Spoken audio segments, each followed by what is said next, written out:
घूमता फिरता था एक दूसरे का महिषमती नगरी में गया और माल बेचने के लिए वहां पर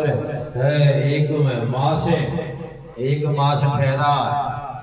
एक दिन उसने नर्मदा नदी के तट पर जप करने वाले ब्राह्मणों को देखा। वनवासियों को गो ब्राह्मणों का पूजन था दीपदान भी देखा।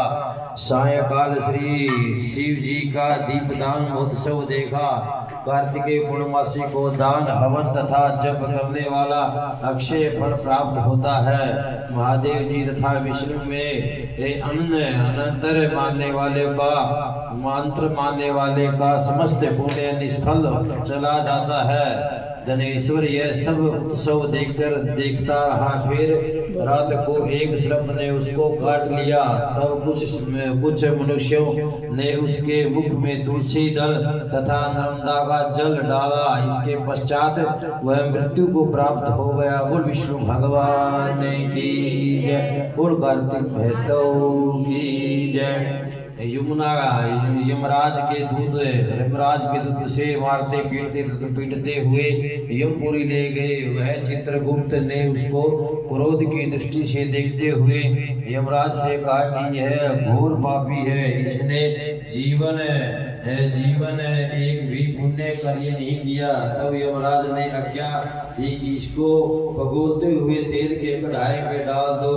फिर टुकड़ों की मार लगाकर कुंभी पाक नरक में डाल दो। परंतु जब उसको तेल में डाला गया तो खंगोलता हुआ तेल एकदम शीतल हो गया। बोल विष्णु भगवान की जय। दूतों ने तत्काल जाकर यह बात यमराज को सुनाई तो वे भी आश्चर्यचकित हुए।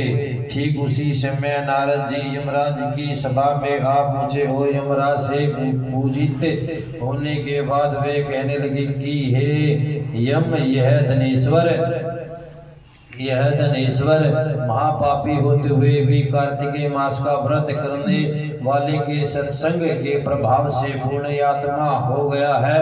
भक्तों द्वारा नर्मदा का जल तथा तुलसी दल इसके मुख में छोड़ा गया। साथ ही विष्णु का नाम इसके कान में पड़ा।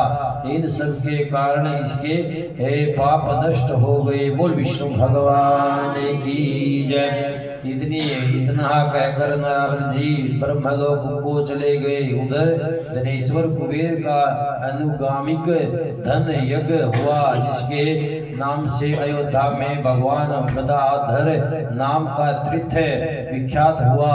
कामना युक्त पाप गिला तथा कामना रहित पाप सुखा कहा जाता है। कार्तिकेय मास के व्रत के प्रभाव से मनुष्य द्वारा किए गए सुख तथा गिले दोनों प्रकार के पाप नष्ट हो जाते हैं। बोल विष्णु भगवान की जय। बोल कार्तिक महतो की जय। बोल लक्ष्मी मैया की जय। बोल तुलसी माता की जय।